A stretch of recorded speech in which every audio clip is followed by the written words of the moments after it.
O termo que o apóstolo Paulo usa aqui, que é traduzido como ministro de Cristo Jesus, é o termo diácono. Você será um bom diácono de Cristo Jesus, se você expuser essas coisas. É o que Paulo está dizendo aqui.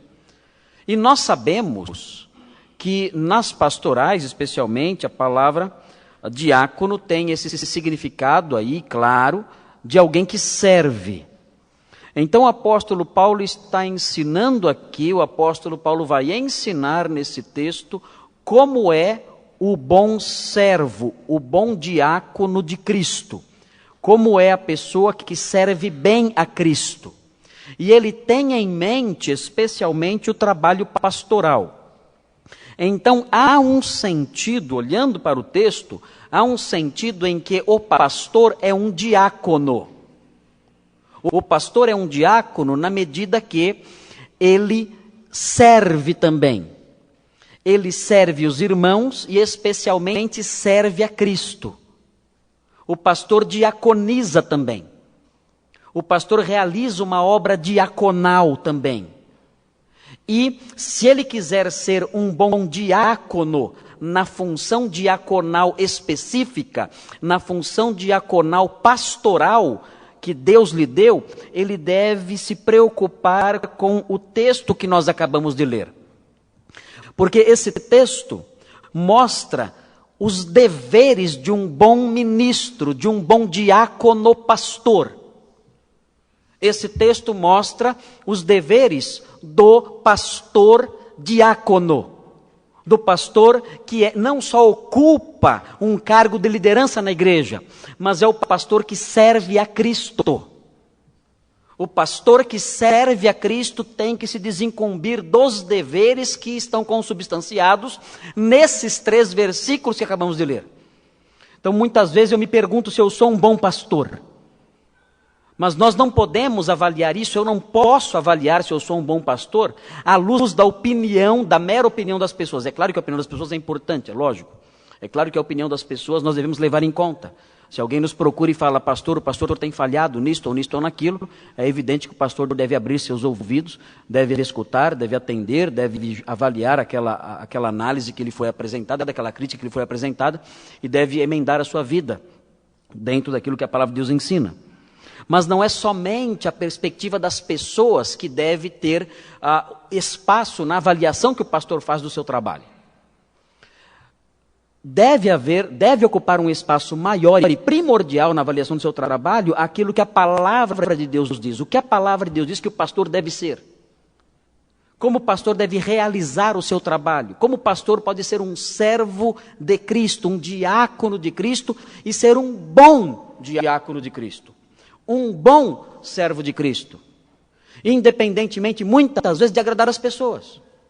Nós temos vivido dias terríveis de crise, porque grande parte de homens de Deus, homens que foram chamados para o ministério, estão preocupados em realizar um bom ministério sob a ótica humana meramente. Como eu posso ser um bom ministro à luz dos olhos das pessoas? Como eu posso agradar as pessoas, elas olharem para mim e dizerem assim, esse pastor é bom. Esse aí, estou com ele. Essa tem sido uma preocupação. Não é uma preocupação que devemos jogar pela janela. É claro que nós devemos nos preocupar em servir o povo de Deus. Mas primordialmente está o padrão que Deus estabeleceu na sua palavra.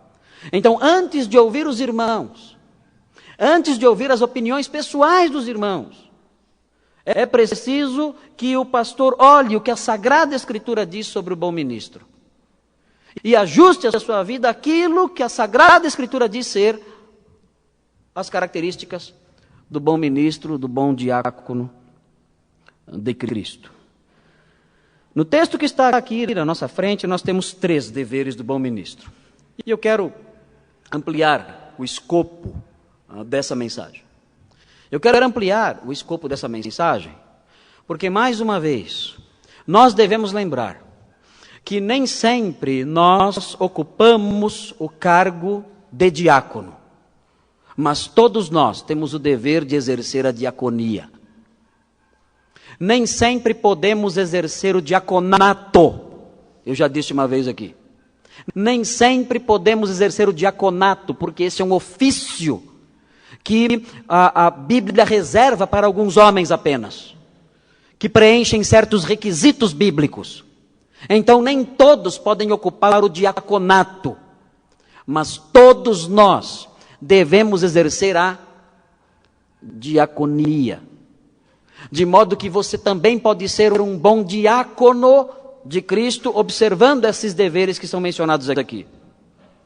Nem todos podem ocupar o pastorado. Nem todos podem ocupar o cargo, o ofício de pastor. Para ocupar o pastorado, para exercer o pastorado, é preciso um chamado de Deus.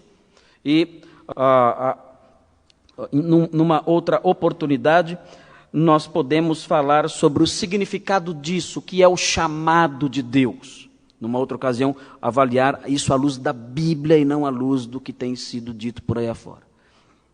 O que é o chamado de Deus? Para ocupar o pastorado, é necessário ter o chamado de Deus. E não somente isso. Além de ter o chamado de Deus para ocupar o pastorado, é necessário preencher certos requisitos que a palavra de Deus enumera. Então, nem todos os crentes, infelizmente, nem todos os crentes preenchem esses requisitos. Logo, nem todos os crentes podem ocupar o pastorado. Mas todos os crentes, sem exceção, homens, mulheres, jovens, velhos, todos devem exercer o pastoreio. Todos. Nem todos podem ocupar o cargo. Nem todos podem exercer o pastorado, a função, o ofício. Mas todos devem exercer o pastoreio, o cuidado com seu irmão, o visitá-lo, o admoestá-lo, o alertá-lo, o alimentá-lo, o acalentá-lo, o orar por ele, o cuidar dele, o vigiar pela vida dele. O pastorado para alguns, o pastoreio para todos nós. Então, olhando para esse texto, nós podemos ver como deve agir o bom ministro. Paulo tinha em mente o pastorado. Paulo tinha em mente, num primeiro plano, o cargo de pastor, o ofício de pastor. Mas nós cremos que a palavra de Deus, ela se estende ao povo dele. De modo que nós vamos aplicar esse texto não só ao pastor, ao que exerce o cargo de pastor, mas a todos os crentes. Já que todos os crentes têm o dever de pastorear o seu irmão. Quais são os deveres que nós encontramos aqui? São 3, os irmãos vão observar. O primeiro deles está no versículo 6. Veja aí qual é o dever do bom pastor. Se eu quiser ser um bom pastor, como eu devo agir?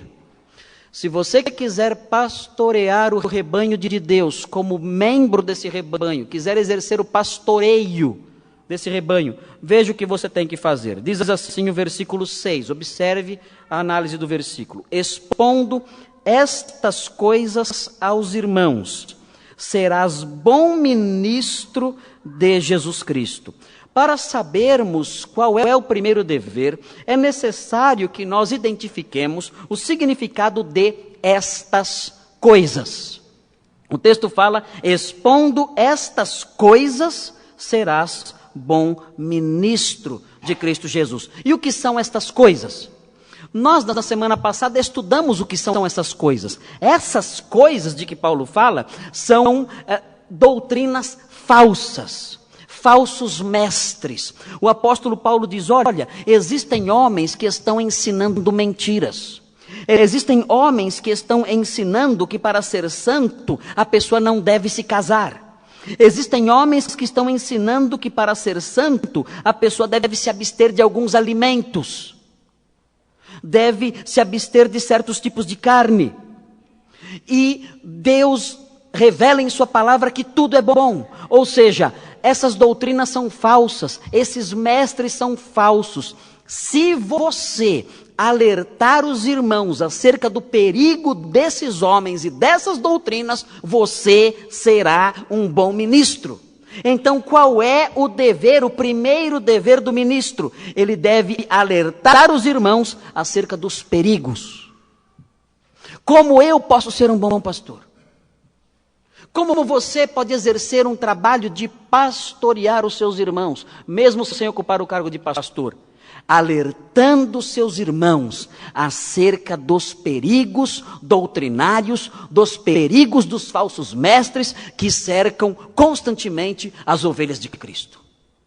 As ovelhas de Cristo sempre estão debaixo de perigo, sempre, constantemente. Cada irmão seu que está aqui, cada irmão seu sentado aí ao seu lado, à sua frente, atrás de você, está sendo ameaçado. E está sendo ameaçado com mentiras. Há pessoas ao redor deles, há amigos deles, há parentes deles, há pessoas próximas deles no trabalho, na escola, em casa, que ao longo da semana, que ao longo dos dias, tentam colocar na mente deles mentiras, falsas doutrinas, fábulas, ensinamentos mentirosos, coisas que podem destruir a vida deles, coisas nas quais, se eles crerem, as suas vidas serão destruídas, o seu vigor espiritual vai se esvaecer. O apóstolo Paulo ensina que nós devemos estar constantemente alertas, porque os falsos mestres e as falsas doutrinas não se calam, eles não param, eles estão constantemente ao nosso redor, até no nosso meio, até dentro da igreja surgem perigos, surgem pessoas ameaçando a verdade com as falsas doutrinas. O apóstolo Paulo, como bom ministro que era, ele alertava as pessoas acerca disso. Ele dizia, olha, cuidado, porque a mentira está solta neste mundo presente. E os falsos mestres não cessam de trabalhar. O apóstolo Paulo, quando esteve em Éfeso, a última vez que esteve lá, na narrativa de Atos, no capítulo 20, ele fala aos pastores de Éfeso. E veja o que ele fala aos pastores de Éfeso. Abra sua Bíblia em Atos capítulo 20. Em Atos capítulo 20, o apóstolo Paulo alerta os pastores de Éfeso. Veja o que diz esse texto, Atos 20, deixe uma marquinha aí em 1 Timóteo, no capítulo 4, e volte um pouquinho as páginas da Bíblia, e chegue aí em Atos capítulo 20. E veja o que diz o apóstolo Paulo nos versículos 29, 30 e 31. Ele está falando com os pastores da cidade de Éfeso, a mesma cidade onde Timóteo estava. E ele alerta aqueles pastores. Veja o que ele diz aqui. Ele diz assim, Atos 20, 29 a 31. Ele diz, eu sei que depois da minha partida, entre vós penetrarão lobos vorazes, que não pouparão o rebanho. O apóstolo Paulo compara aqui a igreja a um rebanho de ovelhas. E os falsos mestres são lobos. Lobos que não poupam o rebanho, que destroem, que matam. E por que eles são chamados de lobos? Porque se você acreditar nas doutrinas deles, a sua vida será destruída. A sua vida espiritual será destruída. A sua vida moral será destruída. E ele continua. E que, versículo 30, e que, dentre vós mesmos, ele está falando para pastores. Ele diz, dentre vós mesmos, no meio de vocês, pastores, se levantarão homens, falando coisas pervertidas, para arrastar os discípulos atrás deles. O perigo não está só lá fora. O perigo está dentro do meio evangélico. O perigo não está só nas seitas que nós conhecemos ao redor. O perigo está dentro da igreja dita cristã. No meio dos pastores, há lobos. Lá fora há lobos. Dentro há lobos. E ele diz no versículo 31, portanto, vigiai. Estejam atentos, lembrando-vos de que por 3 anos, noite e dia, não cessei de admoestar com lágrimas a cada um. O apóstolo Paulo sabia do perigo.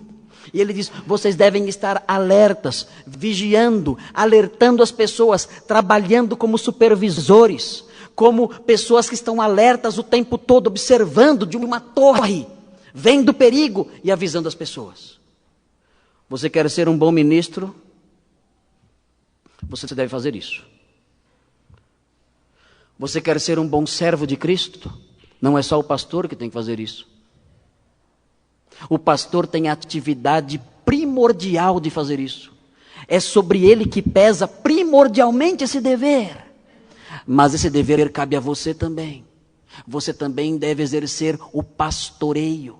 Você deve alertar o seu irmão que está sendo atraído pelo canto da sereia da mentira. Você deve alertar o seu irmão acerca do lobo que se aproxima com pele de ovelha, acerca das doutrinas falsas que se insinuam no meio cristão e alertá-lo. Você deve dizer assim, mas eu não posso fazer isso, eu não consigo. Eu tenho que ter preparo. E você está certo. Tem que ter preparo. Veja, voltando para Timóteo. Veja o que diz. O texto diz no versículo 6.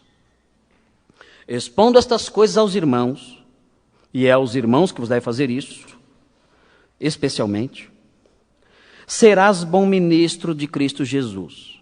Agora veja a condição. Alimentado com as palavras da fé e da boa doutrina que tem seguido. Se você não se alimenta das palavras da fé e da boa doutrina, sinto muito. Não há como você defender ninguém. Como você pode tentar ajudar alguém que está fraco, se você não se alimenta e é fraco também? Como você pode ajudar a pessoa a fugir do lobo, se você não tem forças nas pernas para correr e nem consegue com seus olhos fracos enxergar e saber a diferença entre um lobo e outro bicho? É necessário que você conheça a palavra de Deus. O Senhor Jesus Cristo fala que a palavra de Deus de fato é um alimento. Paulo fala que você tem que se alimentar da palavra de Deus. O bom ministro é alguém que se alimenta da palavra de Deus. O Senhor Jesus disse, quando estava sendo tentado pelo diabo no deserto, ele disse, nem só de pão viverá o homem, mas de toda palavra que procede da boca de Deus. Você tem que comer. Você tem que ser guloso, comilão.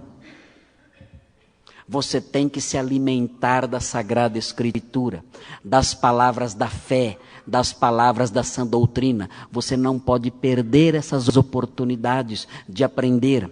Você não pode perder a oportunidade de ler, de crescer no conhecimento dela, se você não se alimentar. Se você não comer das palavras de fé e da sã doutrina, se você não fizer isso, você não poderá nunca ser um bom ministro. É aterrador. O Franklin Ferreira, quando esteve entre nós, ele disse que 80% dos pastores que participaram de uma pesquisa para uma revista, 80% dos pastores nunca tinham lido a Bíblia inteira. Pastores. Nunca tinham lido a Bíblia toda. Meus irmãos, como um homem desse, que não se alimenta, pode ser um bom ministro que alerta acerca do erro, que alerta acerca do perigo? É impossível. Você tem que estar bem para socorrer o outro. Quando nós entramos num avião, geralmente existe um ritual antes de levantar voo. É um ritual monótono, de uma moça que fica no corredor, fazendo alguns gestos. Ninguém liga para ela. Mas o que ela fala ali são coisas interessantes, o que ela ensina ali são coisas interessantes. Uma das coisas que a moça fala, ou que ela tenta expressar com seus gestos, enquanto uma vozinha gravada vai falando, é que, em caso de despressurização da cabine, alguma coisa assim, máscaras de oxigênio vão cair na sua frente. Então, se isso acontecer, não adianta mais nada. É só você orar a Deus e falar, Senhor, socorro. Mas eles não falam isso. Né? Eles não falam isso. Né? Se algum dia acontecer isso com você, ore a Deus que o avião está caindo. Né? Mas eles dão alguns conselhos. Eles falam o seguinte: se você estiver com uma criança, você primeiro cuide de você. Primeiro coloque a máscara em você e depois coloque na criança. Por quê? Que absurdo. Criança em primeiro lugar. Que absurdo. Onde já se viu isso? Você cuida primeiro de você, a coitadinha lá morrendo sem ar. Por que eles dizem isso? Eles dizem isso porque se você estiver fraco e desmaiar, você não poderá socorrer a criança. Você tem que cuidar de você primeiro. Porque se você não cuidar de você primeiro, se você não puder respirar, se você desmaiar de fraqueza, de falta de ar, você não poderá socorrer aquela criança que está do seu lado. Assim é na vida espiritual, meus irmãos. Se você percebe que o ar da verdade se esvai, você deve respirar a verdade da palavra de Deus e cuidar de si. Ele deve se recuperar e se fortalecer para então, tendo forças, poder alertar os outros e socorrer os outros. Mas muitas pessoas não têm feito isso. E quando o ar da verdade se torna rarefeito, quando o gás venenoso da mentira vem, além de desmaiarem e enfraquecerem, também não são capazes de socorrer aqueles que estão morrendo com a falta do ar da verdade. O apóstolo Paulo ensina, o apóstolo Paulo diz: se você quiser ser um bom ministro, se você quiser ser um bom diácono de Cristo, servindo a Cristo de verdade, você deve se alimentar da verdade. E alimentando-se da verdade, você então deve alertar os demais irmãos sobre os perigos que há ao redor. Eu não sei como você é como crente, mas, meus irmãos, todos nós temos que ter utilidade no reino. Todos nós temos que ser úteis no reino de Deus. Muitos de nós só queremos ser servidos. Só ser servidos. O Senhor Jesus Cristo disse para Pedro: Pedro, tu me amas? Pedro respondeu: sim, Senhor, tu sabes que eu te amo. Jesus respondeu: Pedro, se você me ama,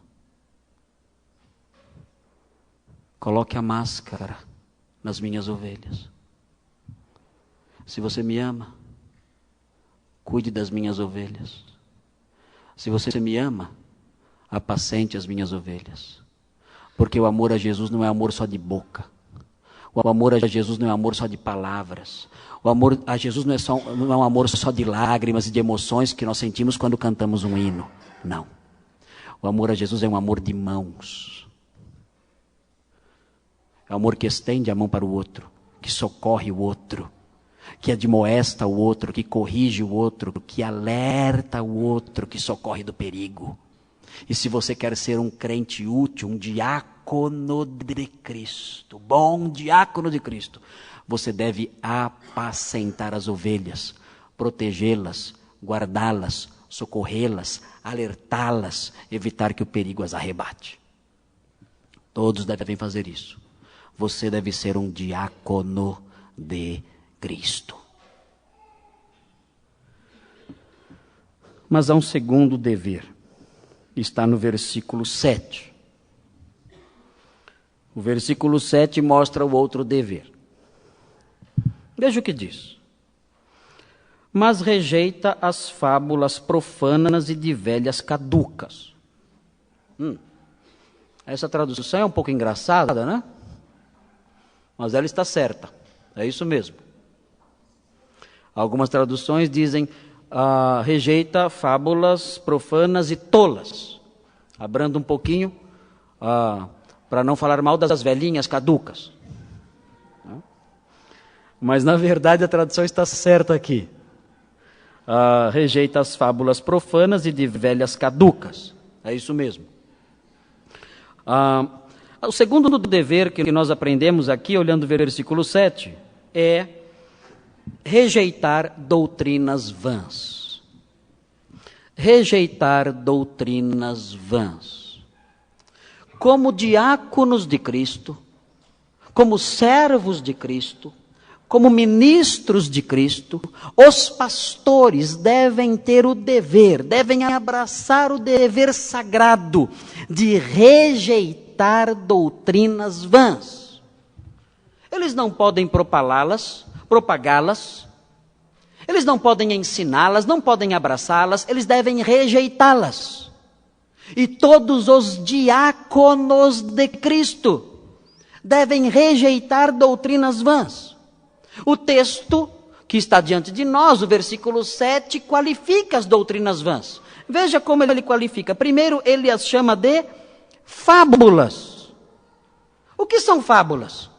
Fábulas são histórias. Histórias fictícias. Isso são fábulas. Nós, quando éramos pequenos, ouvíamos fábulas.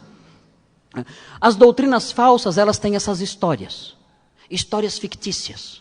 Contam histórias fictícias. Aqui no Brasil as pessoas vão até Aparecida e mandam beijos, e abraçam, e fazem promessas, porque acreditam numa história fictícia. Acreditam que uma pedra que foi encontrada num rio é sagrada. E vestiram essa pedra.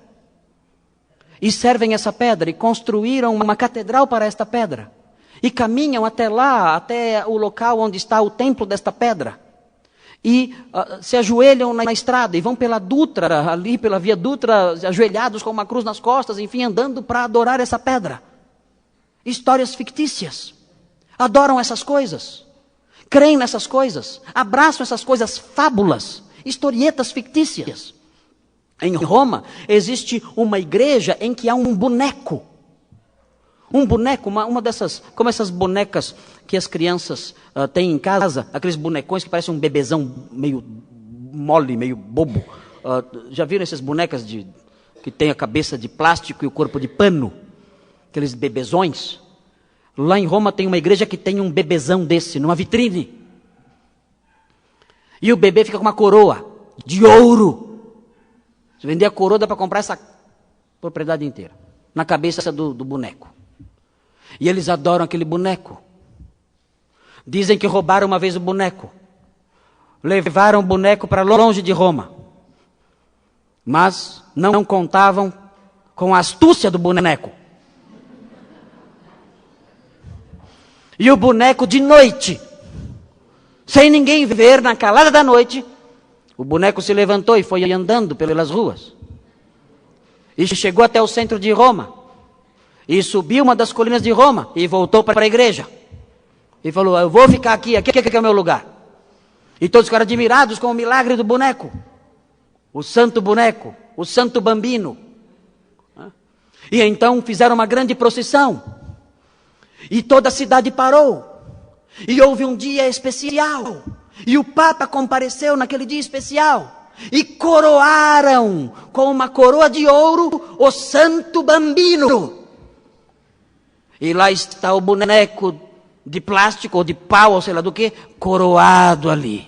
E todos adoram o santo bambino que fugiu de noite de casa e ficou na igreja. Fábulas. Histórias fictícias. E aqueles que se dizem ministros de Cristo, sacerdotes de Cristo, como dizem, propalam essas coisas, ensinam essas coisas. Mentiras. Paulo diz para os ministros, para os diáconos de Cristo, rejeitem as fábulas. Eu me lembro quando eu era garoto, na minha pequena igreja batista, surgiu uma fábula nos jornais. A fábula era a seguinte: olha, uma grande desgraça aconteceu no Brasil.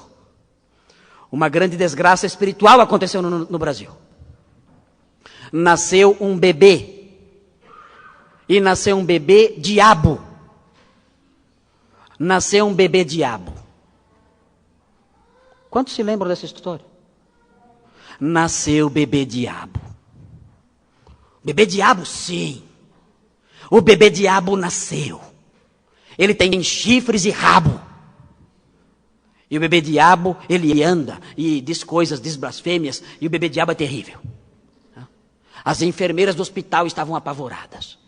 Os médicos não sabiam o que fazer. O que você faz com um diabo que nasce no hospital? Não tem o que fazer. Hoje, nascem muitos bebês diabos e as pessoas se acostumaram com isso. Mas na época foi um pavor completo. Saiu no jornal, acho que tem aqui, nasceu o bebê diabo. Aí está. Notícias populares, tinha que ser notícias populares.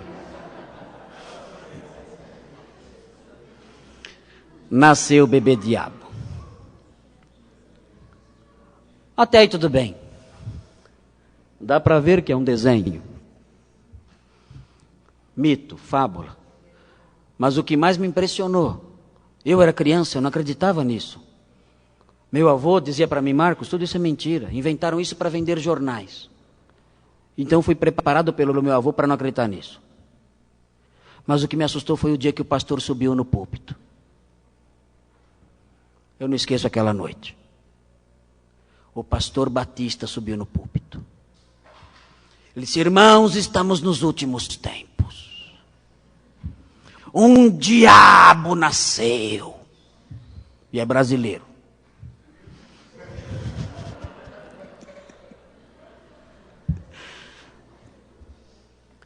E não sabemos agora como serão as coisas. E esse diabo tem feito coisas e dito coisas terríveis. E os irmãos ali ouvindo: meu Deus. Pastor abraçando fábulas, histórias fictícias, tolices. O diácono de Cristo não deve seguir essas coisas. O diácono de Cristo, alimentado pelas palavras da sã doutrina, as palavras da fé que ele pratica, ele não se deixa levar por essas fábulas. Se os irmãos olharem, pode tirar o bebê diabo daí já? O bebê diabo já cresceu e já é grande, acho que é até membro aqui, não sei. Era só um menininho que tinha um problema. Eu li uma reportagem, na verdade eu dei uma olhadinha na internet sobre o bebê diabo, e a história verdadeira do bebê diabo, se é que existe alguma verdade nessa história, é que esse menino, era um menininho que nasceu mesmo, um bebezinho que nasceu, ele tinha uma deformidade aqui, uma deformidadezinha aqui, e disseram que era chifre. E a partir daí a coisa cresceu, tomou vulto, e como vendia muito jornal, não pararam de alimentar essas coisas. É coisa de jornalista, viu, Amorim? É terrível. Eles que são os culpados por essas coisas aí. 37 dias o jornal atingindo recordes de venda, então não podiam parar com a história. E venderam muito. Mas na realidade é isso. Então o bebê diabo nasceu mesmo. Não sei, hoje deve ter que idade? Talvez uns 30 anos de idade. Não sei se é você, não sei quem é o bebê diabo, não é você, o Ivan? Não sei, mas o bebê diabo está aqui? Não está aqui. Que idade tem o bebê diabo hoje? Uns 40 anos talvez? Talvez isso, não sei. Mais de 40? Não sei. Mas nasceu e era um menininho assim, com esse probleminha. E hoje certamente já é um homem já. Mas foi interessante isso, o pastor acreditar na fábula. Agora, se você olhar com atenção, você vai ver que o apóstolo Paulo não apenas diz que essas falsas doutrinas são fábulas, são histórias fictícias, elas também são fábulas profanas. O que é algo profano? Algo profano é algo que despreza a religião. algo que despreza o que é sagrado. Quando eu penso em fábulas profanas, o que me vem à mente são as fábulas da ciência. A ciência inventa fábulas e, inventando fábulas, ela cria fábulas que desprezam a santidade de Deus, as coisas de Deus. Uma das fábulas que a ciência proclama: o mundo surgiu, o universo surgiu de uma explosão. Nos dias do apóstolo Paulo, ensinavam fábulas profanas acerca da origem do universo. Diziam que o universo havia se originado porque uma emissão, uma emanação, que eram anjos, na linguagem dos gnósticos, emanações eram anjos, uma emanação tinha tido uma grande angústia, e essa angústia se materializou. E essa angústia materializada é o mundo. E ensinavam isso. Fábulas, histórias, mitos profanos que desprezavam a existência de Deus. Hoje nós temos mitos profanos. Dizem que o mundo surgiu de uma explosão. Toda a ordem presente no universo, todo esse maravilhoso cosmos ordenado e perfeito que existe, surgiu de uma explosão. É o mesmo que você falar que um bolo de aniversário, enfeitado e com velinhas, surgiu da explosão de um supermercado. O supermercado explodiu, e no meio daquela bagunça toda, e o fogo ali ardendo, daquela explosão surgiu um bolo de aniversário, com as velinhas, tudo bonitinho, dizendo, com os dizeres ali: feliz aniversário, pastor. Fábulas profanas, mitos, histórias fictícias que desprezam a religião, que zombam da religião. O apóstolo Paulo diz: rejeite estas coisas, fuja disso. Se você quer ser um bom diácono de Cristo, fuja disso. E o texto fala que elas são fábulas, são profanas e são de velhas caducas. E o que isso significa? Não sei se você já conversou com uma velha caduca. Mas uma velha caduca diz coisas sem sentido. Coisas que você não pode levar a sério. Eu já visitei uma velha caduca num hospício. E ela disse assim para mim: pastor, você está me vendo aqui toda velha e enrugada, né? Eu, é. Ela disse: quando eu tomo Buscopan, eu fico jovenzinha. Eu pensei: haja Buscopan para você. Haja Buscopan. O farmacêutico vai ficar rico. O que é isso? Histórias de velhas caducas. Pessoas senis. Pessoas que dizem coisas sem sentido. As falsas doutrinas são assim. Elas ensinam coisas que não têm lógica. Coisas de pessoas malucas, coisas de pessoas que não raciocinam direito, velhas caducas. O apóstolo Paulo fala: se você quer ser um bom diácono de Cristo, rejeite essas coisas, fuja disso tudo. No meio evangélico nós temos pessoas que acreditam nessas coisas, que acreditam em absurdos terríveis. Recentemente, um pregador disse que se você desse R$600 para o programa de televisão dele, você prosperaria na vida material. Primeiro ele pediu R$900, porque estávamos em 2009. Ele disse: 2009 tem que ser R$900. Passamos para 2010, tinha que dar R$10. Ele falou: não.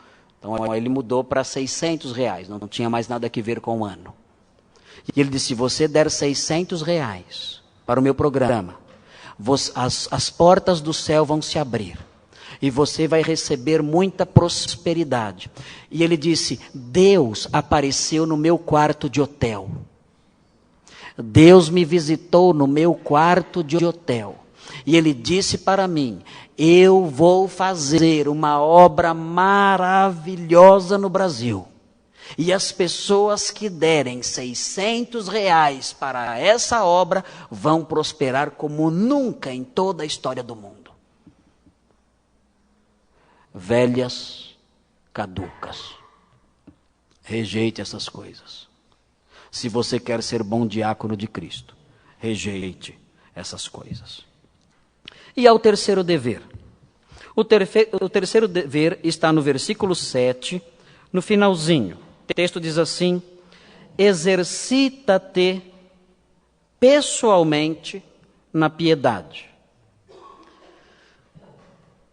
O versículo 8 continua desenvolvendo essa ideia.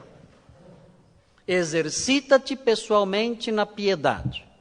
O que é a piedade? A piedade é a reverência. Isso é piedade, reverência, religiosidade. O bom ministro de Cristo, o pastor de Cristo, o diácono de Cristo, o servo de Cristo, deve se exercitar nos atos de reverência. Ele deve se exercitar nos atos da religião. Quais são os atos da religião nos quais ele deve se exercitar?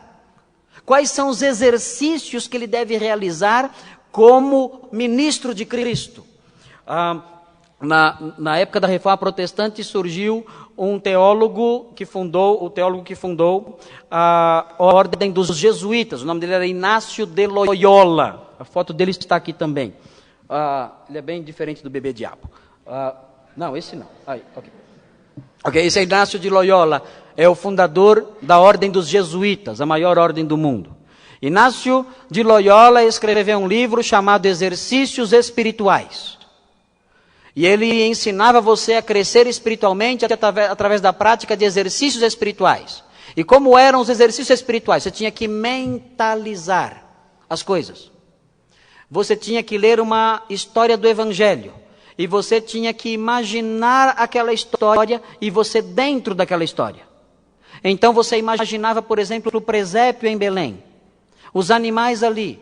E você então, na sua mente, você entrava nessa história. E você se tornava um personagem dessa história. Vendo, sentindo o cheiro do estábulo. Observando os animais. Vendo Maria, vendo José, vendo o menino. Escutando os sons da noite. Sentindo o ar entrando naquele local, o vento da noite, a brisa da noite entrando naquele local. Você então, dentro daquele ambiente, mentalizando aquele ambiente, você teria então uma experiência espiritual especial e cresceria espiritualmente. Inácio de Loyola escreveu sobre isso e mostrou exemplos disso. Mas quando o apóstolo Paulo fala que você deve praticar exercícios de religião, exercícios de piedade, exercícios espirituais, não era isso que ele tinha em mente. Na realidade, muitos exercícios parecem ser piedosos, mas o apóstolo Paulo diz nas pastorais que existem coisas que só têm aparência de piedade. Existem coisas que parecem ser piedosas, parecem ser religiosas, mas não são. O apóstolo Paulo, se você virar as páginas da Bíblia e ver aí na segunda epístola, no capítulo 3, versículo 5, 2 Timóteo 3, 5, ele fala assim, ele fala que os falsos mestres têm forma de piedade. 2 Timóteo 3, 5, os falsos mestres têm forma de piedade, mas eles negam o poder da piedade com sua vida.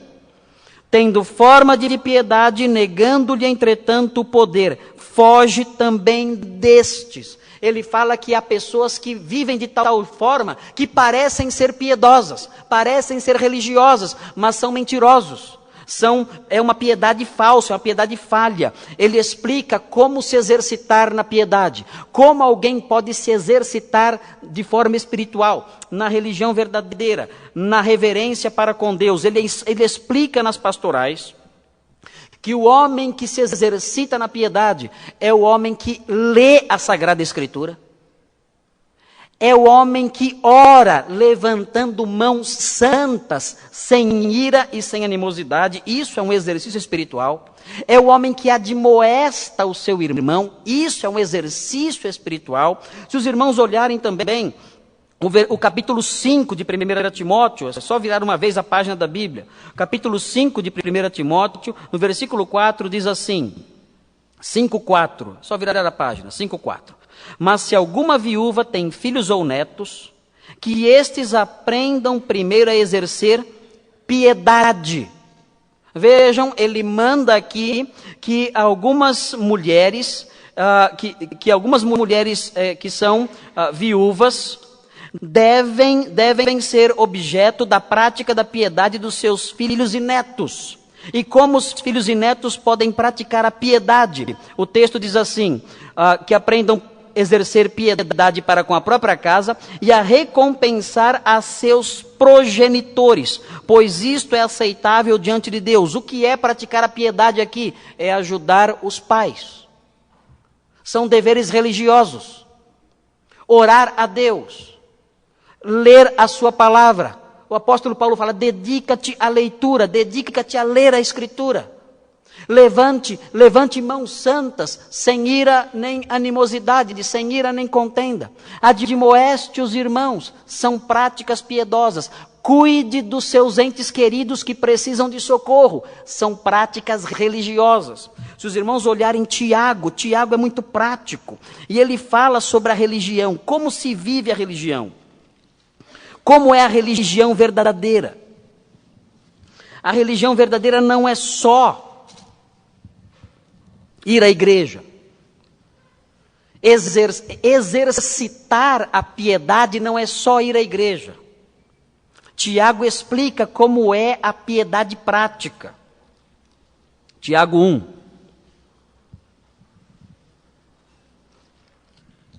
– 26 e 27. Veja o que diz Tiago 1, 26 e 27.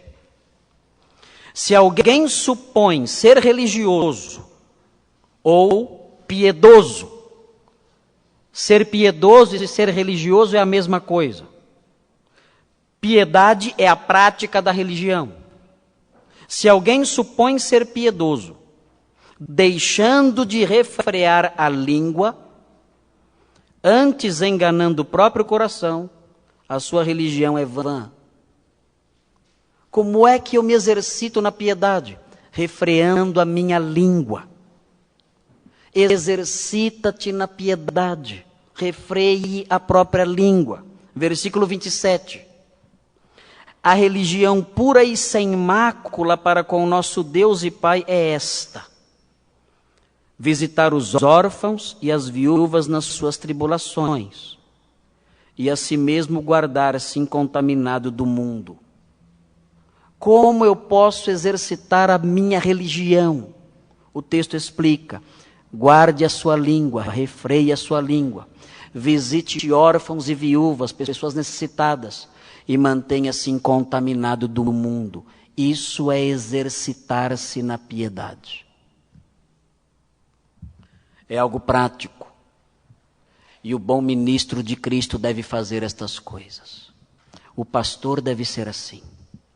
O pastor deve se exercitar na piedade.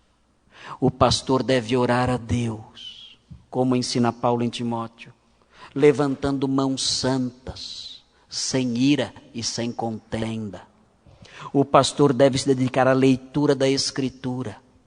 Ele deve fazer isso, é um exercício de piedade. O pastor deve admoestar os irmãos, é um exercício de piedade. O pastor deve guardar a sua língua, guardar a sua boca, refrear a sua língua do mal. Isso é ser verdadeiramente religioso. O pastor deve visitar órfãos e viúvas nas suas tribulações. Ele deve fazer isso. Ele não pode se manter na sua torre de marfim, dentro do seu gabinete, trancado lá dentro. Ele tem que visitar órfãos e viúvas nas suas necessidades. Isso é exercitar-se na piedade. Ele deve cuidar dos seus entes queridos, que precisam dele, e isso é exercitar-se na piedade. Ele deve se manter incontaminado do mundo. Ele deve se guardar das contaminações do mundo. Isso é exercitar-se na piedade. É assim que ele deve agir. O texto diz no versículo 8, o exercício físico para pouco é proveitoso. Serve para alguma coisa, mas é secundário. Eu preciso fazer exercício físico. Os médicos já me deram muitas broncas, eu não faço nada. Mas Paulo fala, faça, tudo bem. Mas em primeiro lugar, exercite-se na piedade. O mundo em que nós vivemos inverteu isso. Em primeiro lugar, o exercício físico. Depois, o exercício da piedade. As pessoas gastam dinheiro e tempo na academia para ter o músculo forte, para ter o braço forte. Mas não gastam 1 hora no mês exercitando-se na piedade. As mulheres gastam o que têm e o que não têm para se exercitarem e terem um corpo bonito, uma forma bonita. Mas não gastam 1 hora se exercitando na piedade. Cancelamos compromissos para ir à academia. Pagamos para suar na academia. Não cancelamos compromissos para ir à igreja. Não contribuímos em nada com a igreja. Invertemos as coisas. Mudamos tudo. O apóstolo Paulo fala, quer ser um bom diácono de Cristo. Exercite-se na piedade. O exercício físico é secundário. É bom, mas está em segundo lugar. Seus efeitos são temporários. A piedade não. A piedade tem efeitos perenes. A piedade é útil para o presente e para o futuro. Porque o apóstolo Paulo fala, no versículo 8, que a piedade é útil para o presente. Por quê? O apóstolo Paulo diz que a piedade é útil para o presente. Porque a pessoa que vive em piedade tem uma promessa no presente. Que promessa alguém tem no presente se viver de forma piedosa? Se nós vivermos de forma piedosa, como servos de Cristo, o Senhor ensina que a nossa vida será uma vida diferente da vida atribulada, que é vivida por aqueles que são impiedosos. Veja, estamos concluindo, veja o que diz o livro de Provérbios. O livro de Provérbios fala do homem piedoso.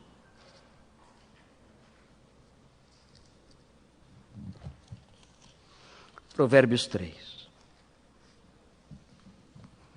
Provérbios 3.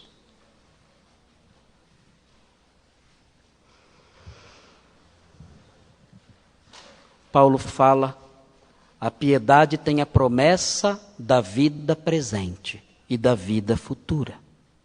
A promessa da vida futura, nós sabemos o que é. Os mansos herdarão a terra. Os que creem no Senhor herdarão o novo céu e a nova terra. Os piedosos herdarão essas coisas futuras. Mas o que os piedosos herdam no presente? Por que Paulo fala que a piedade tem uma herança presente? Talvez o apóstolo Paulo estivesse se lembrando de Provérbios 3. Veja o que diz Provérbios 3.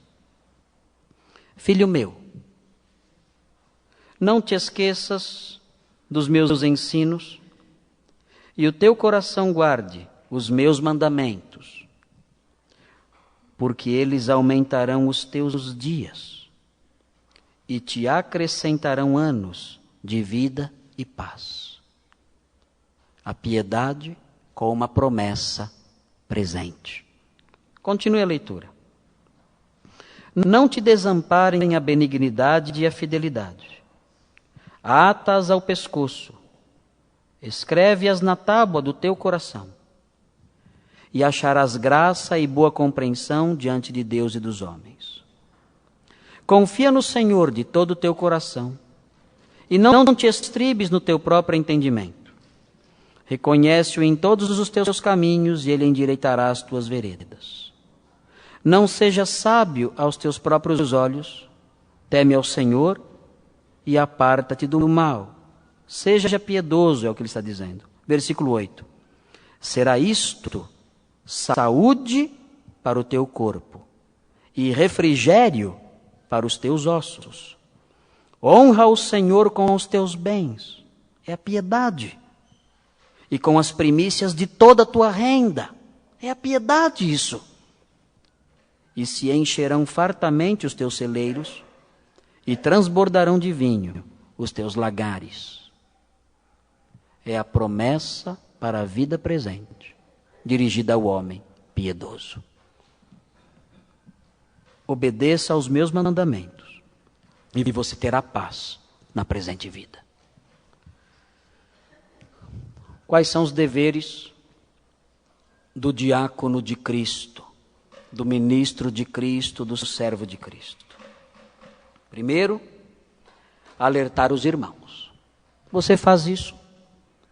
Você alerta os irmãos acerca dos perigos? Segundo lugar, rejeitar doutrinas vãs, fábulas. Você faz isso? Você rejeita doutrinas vãs ou dá ouvidos a essas coisas? Terceiro lugar, praticar a piedade. Praticar a verdadeira religião. Você faz isso? Se você não realiza nenhuma dessas coisas, você não é um bom servo de Cristo. Não importa quanto você se emocione num culto, não importa quantas vezes você vem à igreja, se você não realiza essas coisas, você não é um bom ministro de Cristo. Vamos orar pedindo essas coisas ao Senhor. Senhor Deus, abençoa a nossa igreja, abençoa todos nós, para que sejamos bons ministros. Nós queremos ser ministros do Senhor, aprovados pelo Senhor. E para isso, ó Deus, nós temos que aprender a alertar os nossos irmãos, cuidar deles, protegê-los.